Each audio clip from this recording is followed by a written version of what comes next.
My name is Vince Capasso. I joined the Scabbard and Blade drill team in the fall of 1949 and marched with the team until I graduated in 1952. It's a legend the drill team was formed in 1947 by 7 World War II Marines. In 2008, we contacted early members, and they referred us to Eugene Boris as instrumental in founding of the team in 1947. When we found Lieutenant Commander Eugene Boris retired, and received this answer about his forming of the team. He is seen leading the team in this 1949 debris photo. Note the ammo belt and leggings were bleached military issue at this time. From his response, he was a cadet second lieutenant assigned to teach close order drill to a freshman platoon. They did so well at the basics that he suggested making it a bit more interesting by learning drill team routines he had learned in the Marines. They liked the idea, so when they had the basic routines, he started them on rifles.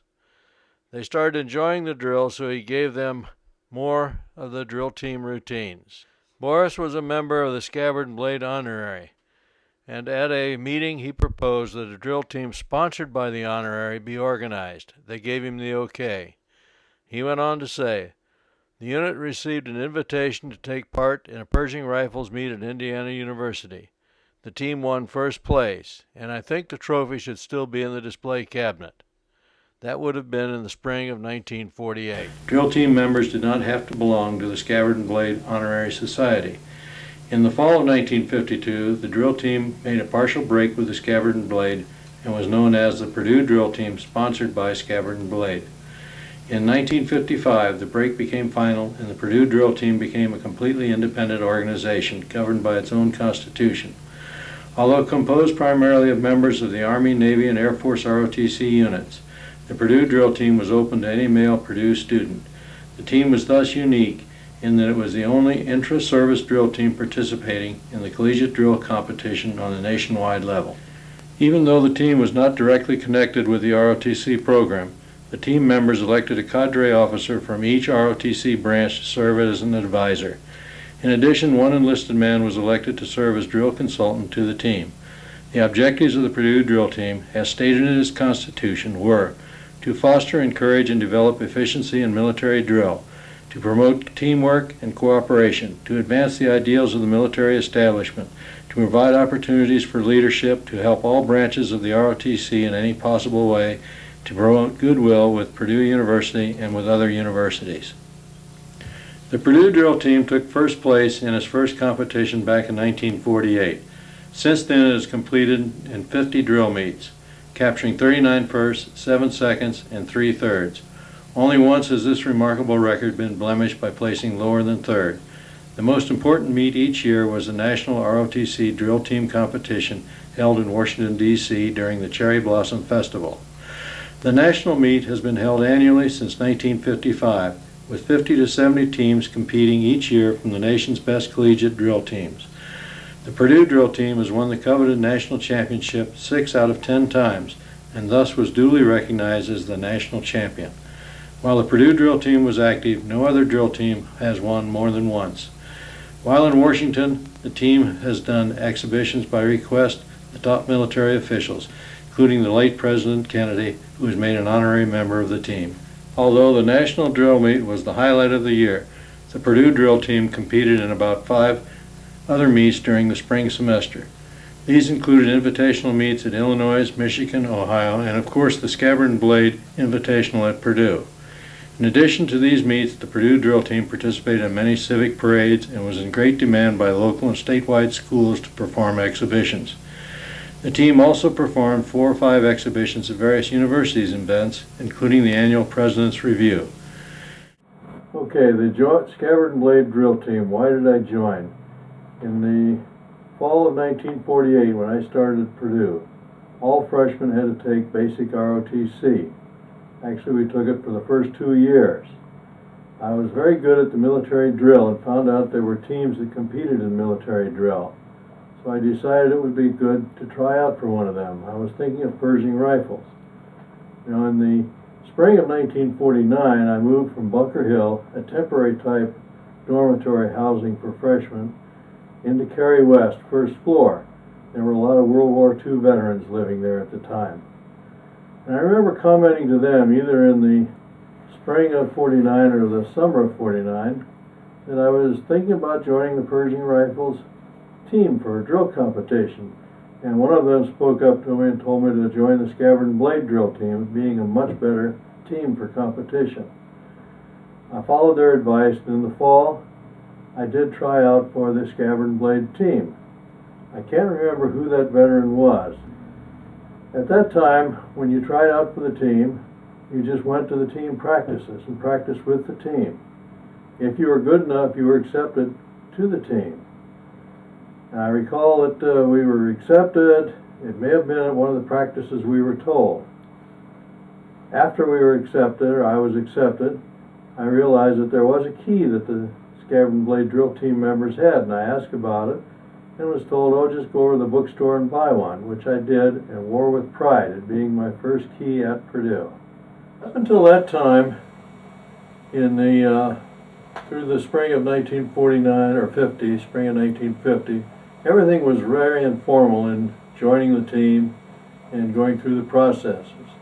This picture was taken at the Indiana University Invitational in the spring of 1950, right after winning the first place trophy, seen next to drill captain Warren Wright.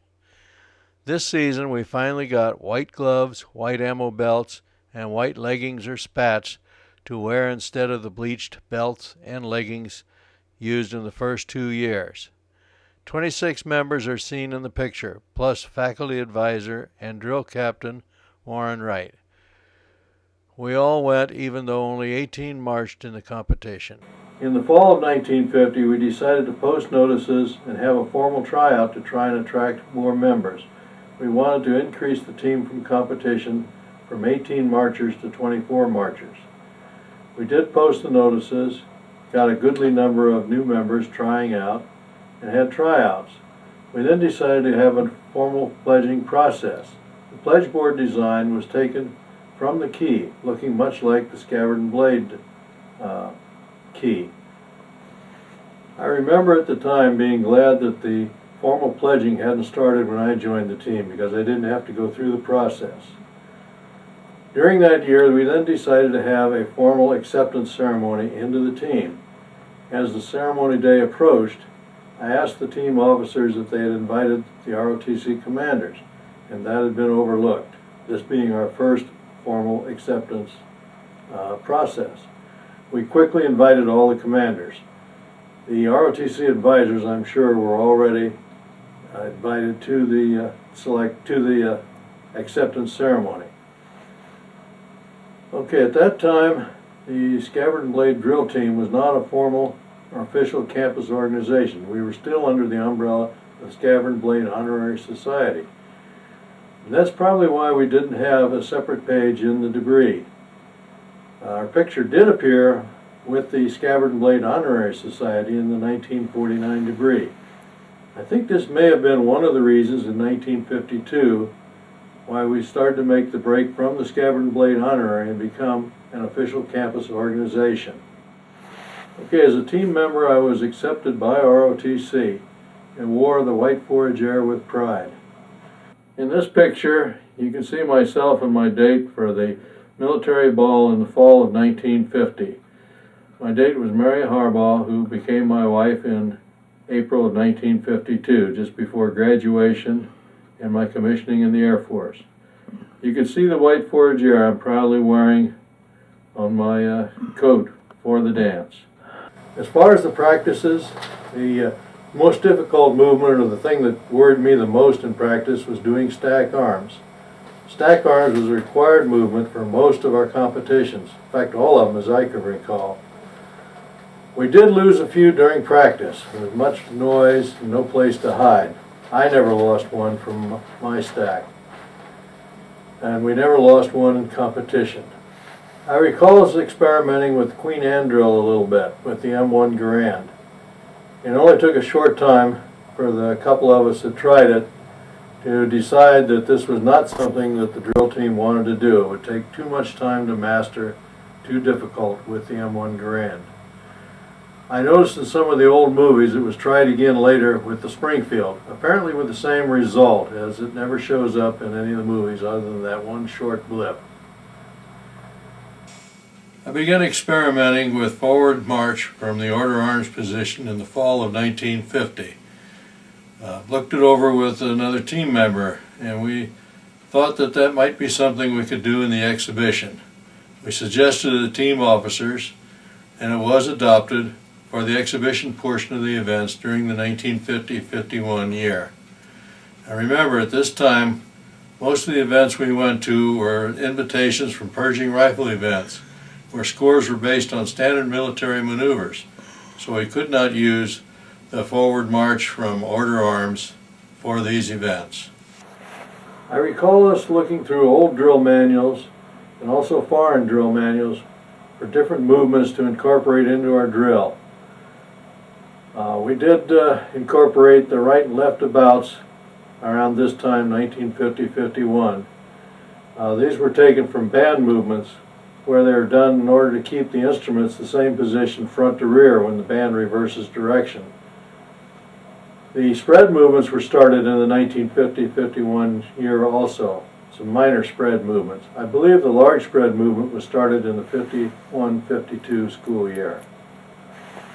So although maybe we were seeing the future where some of these exhibition type movements at this time would be used for score, also we did enter some meets other than Pershing rifles during those years, and some of those may have scored things for exhibition. During the years up until when I graduated in 1952, we had 4 officers: the team captain, executive officer, master sergeant, and the treasurer. I recall that in the spring of 1951, we formed an, shall we say, unofficial nominating committee to pick the officers for the 1951-52 school year. This group consisted of about 5 members of the team: myself, Hal Reinecke, Jim Mayer, and Marshall Rummel, I believe, were there. Stan Rohr was not. We met at a Lafayette establishment where suitable liquid refreshment could be obtained.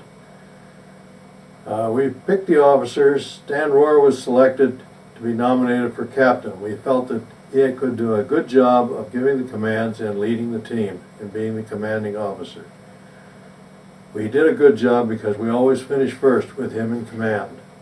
I was picked as executive officer because the primary duty of the executive officer was to march 1-1.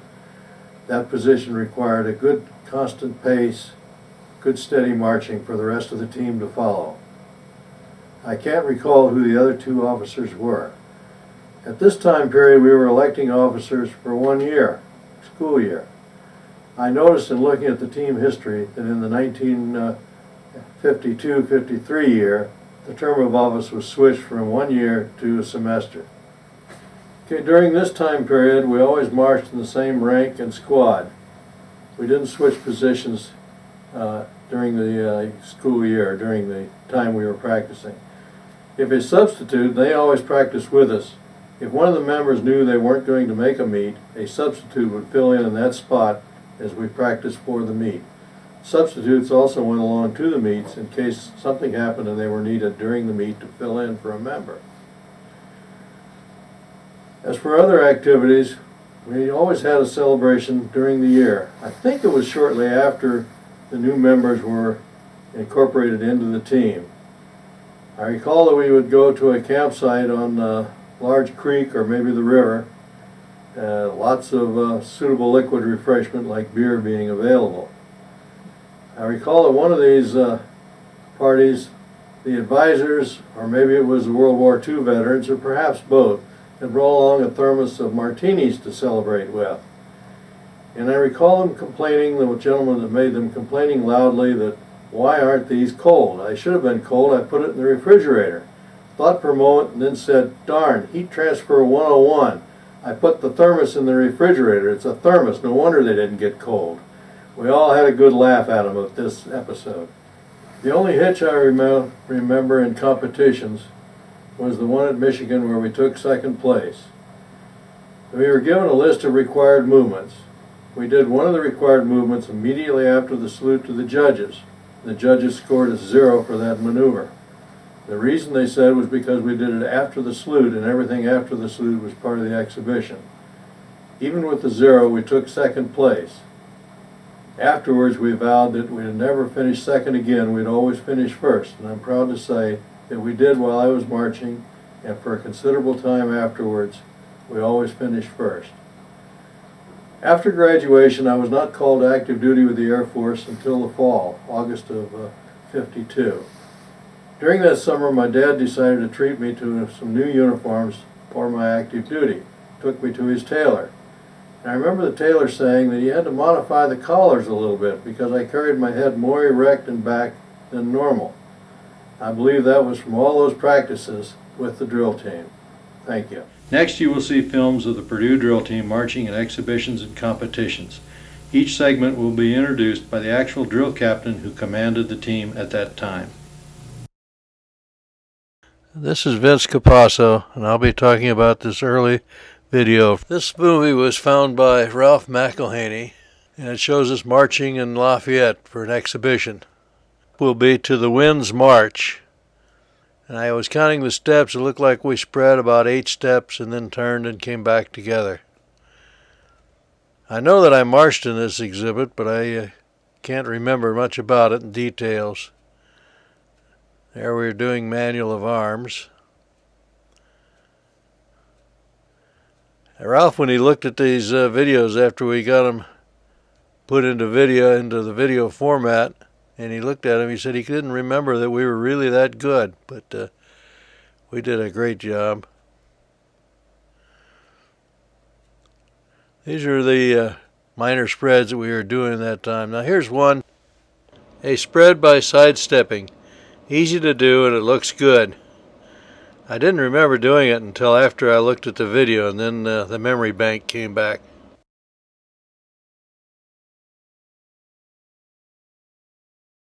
Now we're going to do a movement where we put the rifle straight out in front, slap the left side twice, and then continue with the manual left shoulder back to right shoulder.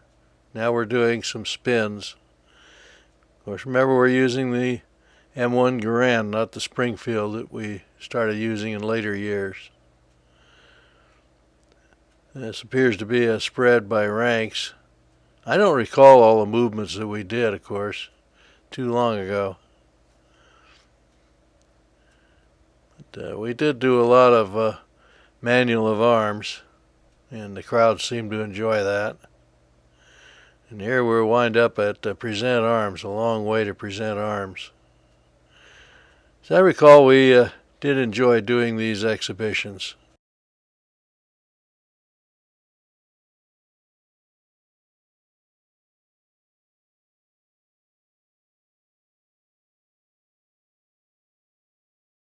This series of still pictures were taken at the Michigan Invitational Competition in the spring of 1951, where we marched as a scabbard and blade drill team.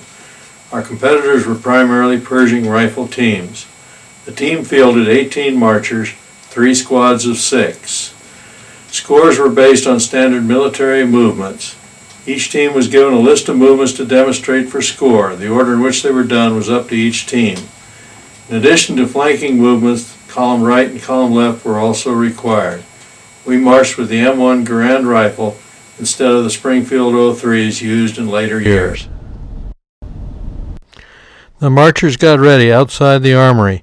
We all wore the Army uniform with white gloves, white belt, and spats, and the scabbard and blade drill team white fourragère. We marched into the armory, halted, and came to parade rest. I am sure that parade rest was one of the required movements. The commands attention, right shoulder arms, and forward march were then given. For competition, we could not just start forward and shoulder arms as we could in exhibition. Dress right dress was one of the required movements for grading. As I recall, it was done early in the sequence.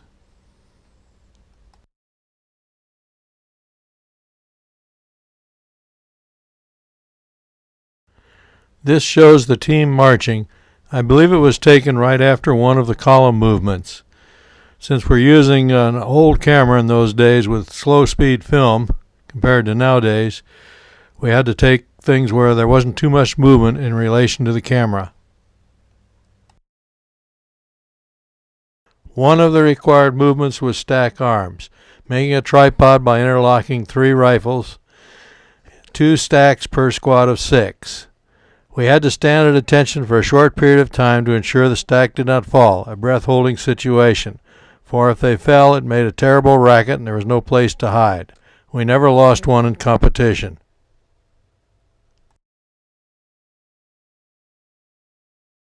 The final movement for competition was present arms, the salute to the judges. After the salute, an exhibition was allowed, but not graded, which is where the non-standard military drill movements were accomplished. The judges relaxed and enjoyed the show.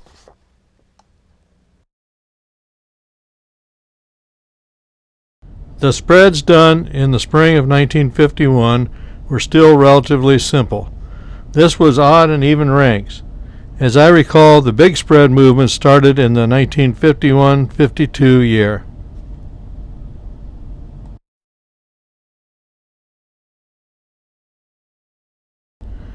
Here we are spread by squad and halted.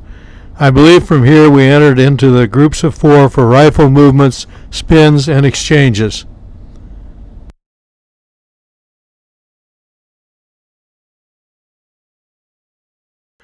We are at parade rest just before starting the rifle movements. The marchers at each end remained at parade rest while the groups of 4 did the movements.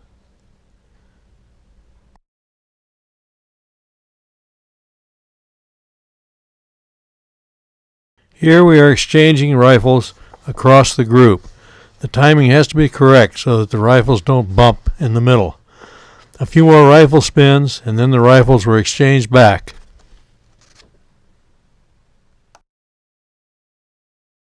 Another spread nearing completion. We see the far marchers marching to the left, the near squad moving towards the formation point, and squad 2 is split, marching back together.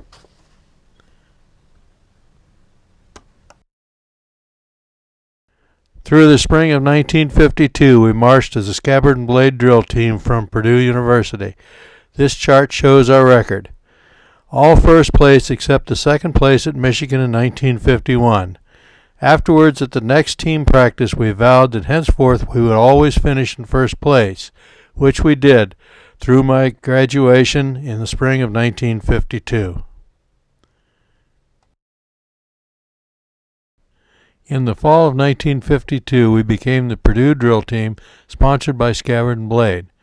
Looking at the completion chart for both Scabbard and Blade and Purdue drill teams, I am pleased to see that that decision to always finish first was carried on for a long time by the following teams.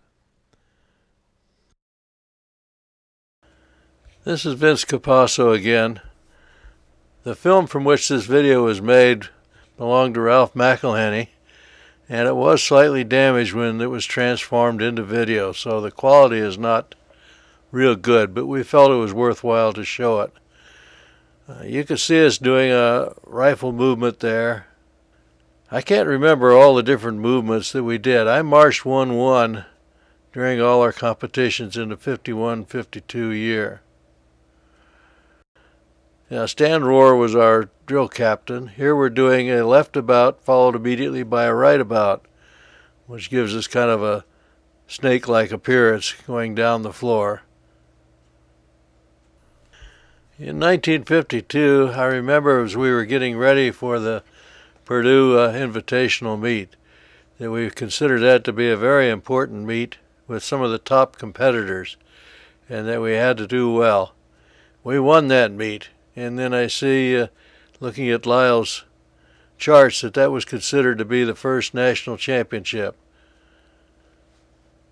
Okay, we just did some rifle movements here, and then this one's a little bit overexposed in the upper corner there, which makes it difficult to see, but again, we left it in. I'm not sure that he got any of our big spreads here. We were doing a big spread which would fill up the armory in this time frame, but I don't think the lens on the camera would have gotten it all in. And at the conclusion of this competition, and the scoring was all done, we went over and collected our first place trophy, as we did at all the meets I marched in, except for Michigan in '51.